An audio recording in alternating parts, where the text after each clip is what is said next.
ఈ ఒక్క కేసే కాదు, ఇదే మాదిరిగానే రాష్ట్ర వ్యాప్తంగా కూడా జరుగుతూ ఉన్నాయి.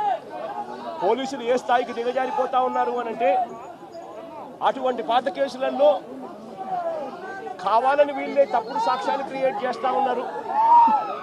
విట్నెస్లను వీళ్ళే బెదిరించి, వీళ్ళే ప్రలోభపెట్టి, వీళ్ళే తప్పుడు పేర్లు ఇరికిచ్చి, వీళ్ళే కేసుల్లోకి తీసుకొచ్చే కార్యక్రమం చేస్తూ ఉన్నారు. నేను అడుగుతా ఉన్నది ఒకటి, ఒక తప్పుడు సాంప్రదాయానికి మీరు నాంది పలుకుతా ఉన్నారు. ఇదే గన కొనసాగితే నేను చెప్తా ఉన్నా, మీ ప్రభుత్వం ఎల్లకాలం ఉండదు, మీ ప్రభుత్వం ఎల్లకాలం ఉండదు. ఒక తప్పుడు సాంప్రదాయానికి మీరు బీజం వేస్తూ ఉన్నారు. ఇదే తప్పుడు సాంప్రదాయం ఒక సునామీ అవుతుంది. రేపొద్దున మీ నాయకులందరికీ కూడా ఇదే గతి పడుతుంది. ఇదే జైల్లోనే మీరంతా కూడా ఉంటారు. ఇది కూడా గమనించుకోండి అని చెప్తా ఉన్నా. ఒక తప్పుడు సాంప్రదాయానికి మీరు నాంది పలుకుతా ఉన్నారు, ఒక తప్పుడు పద్ధతికి మీరు నాంది పలుకుతా ఉన్నారు. మార్పు తెచ్చుకోకపోతే మాత్రం రెడ్ బుక్లు మీరు ఒక్కరే పెట్టుకుంటారని చెప్పి మీరు అనుకుంటున్నారేమో. రెడ్ బుక్ పెట్టుకోవడం అన్నది చాలా సులభమైన పని. రెడ్ బుక్ పెట్టుకోవడం అన్నది చాలా సులభమైన పని. నేను మనం మీ విలేకరి కృష్ణకు చెప్పి, కృష్ణ నువ్వు ఒక రెడ్ బుక్ మెయింటైన్ చేయంటే కృష్ణ కూడా మెయింటైన్ చేస్తాడు ఒక రెడ్ బుక్.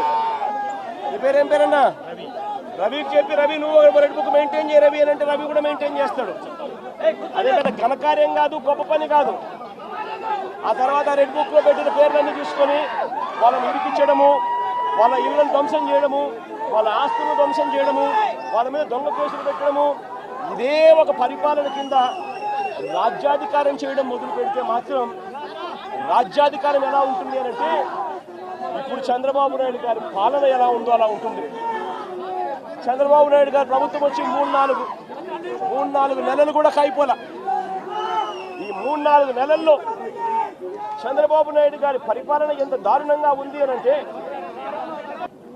పెదకూరుపాడు నియోజకవర్గంలో జరిగిన ఘటన, మా ఎక్స్ఎమ్మెల్యే శంకర్రావు, పెదకూరుపాడు ఎక్స్ఎమ్మెల్యే శంకర్రావు అన్న పెదకూరుపాడులో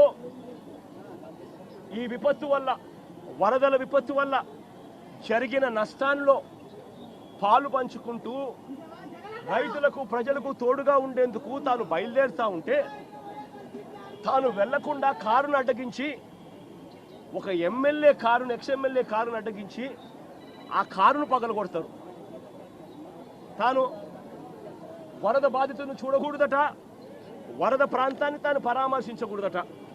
నిజంగా వాళ్ళు అనుకుంటా ఉన్నారు, ఇలా ఎవరూ కూడా పోకూడదు, ఇలా ఎవరూ కూడా చూడకూడదు, ఇలా ఎవరూ కూడా మాట్లాడకూడదు.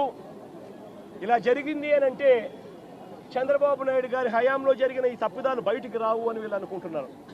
అయ్యా చంద్రబాబు, ఇవన్నీ తాత్కాలికమే. నష్టం జరిగింది ప్రజలకు, కష్టం వచ్చింది ప్రజలకు, దెబ్బ తగిలింది ప్రజలకు, నొప్పి కలిగేది ప్రజలకు. ఆ ప్రజలు చంద్రబాబు నాయుడు చేస్తూ ఉన్న ఈ తప్పులను ఒకదానికి ఒకటి యాడ్ చేసుకుంటూ పోతా ఉన్నారు. యాడ్ చేసుకుంటూ పోయి శిశుపాలని పాపాల మాదిరిగా మీ 100 తప్పులు కూడా వేగంగా ముందుకు పడతా ఉన్నాయి అడుగులు. మీరు భూస్థాపితమైపోయే రోజులు కూడా త్వరలోనే వస్తూ ఉన్నాయి. మీరు మీ పార్టీని కూడా గుర్తుపెట్టుకోమని కోరుతా ఉన్నా. ఇక్కడ నుంచి సామిరెడ్డి అని ఇదే పెదకూరుపాడు నియోజకవర్గానికి సంబంధించిన మరో నాయకుడు సామిరెడ్డి విషయంలో పరామర్శించడానికి పోతా ఉన్నా. తాను గతంలో మార్కెట్ యార్డ్ చైర్మన్గా చేసిన వ్యక్తిని కారు అడ్డగించి, కారు ఆపి తన కాళ్ళు తన చేతులు రెండు కూడా రాడ్లతో కొట్టి చనిపోయాడు అని చెప్పి తనను వదిలేసి వెళ్ళిపోయిన ఘటనలో తనను పరామర్శించడానికి పోతా ఉన్నా. నిజంగా ఏం జరుగుతూ ఉంది? టాపిక్లన్నీ కూడా ఎవరు కూడా జెండా పట్టుకోకూడదు, ప్రజలెవరూ నిలదీయకూడదు. చంద్రబాబు నాయుడు గారు అనే వ్యక్తి ఎన్నికలప్పుడు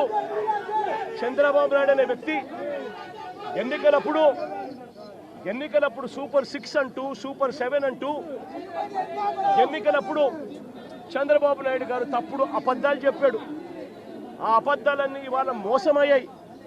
మోసంలో నుంచి ప్రజలు ఈరోజు కోపం ప్రజలకు ఈరోజు ఆ మోసం నుంచి ప్రజలు కోపంతో ఈరోజు బయటికి రోడ్ల మీదకి రాకూడదు అని వైఎస్ఆర్సీపీ శ్రేణులు రోడ్ల మీదకి ప్రజలకు మద్దతు తెలుపుతూ రాకూడదు అని ఈ మాదిరిగా ఒక దుర్మార్గపు అగాత్యాల పాలన చేస్తూ ఉన్నారు. నేను అడుగుతా ఉన్నా ఇదే చంద్రబాబు నాయుడు గారిని, దాదాపుగా 3.5 నెలలు దాటుతా ఉంది. ఏమైనా మీ సూపర్ 6లను అడుగుతా ఉన్నా, ఏమైనా మీ సూపర్ 7లను అడుగుతా ఉన్నాను. ఇదే పెద్ద మనిషి చంద్రబాబు నాయుడు గారు, ఇదే జగన్ ముఖ్యమంత్రిగా ఉండింటే, వైఎస్ఆర్సీపీ ప్రభుత్వం ఈ పాటికే ఉండింటే రైతులందరికీ కూడా ఈ పాటికి రైతు భరోసా సొమ్ముబడి ఉండేది, రైతులందరికీ కూడా ఉచితంగా ఇన్సూరెన్స్ అందుండేది. రైతులందరికీ కూడా ఎందుకు ఈ విపత్తులు వచ్చాయి? ఈ విపత్తులు వచ్చి ఇంత పంట నష్టం జరుగుతూ ఉంది.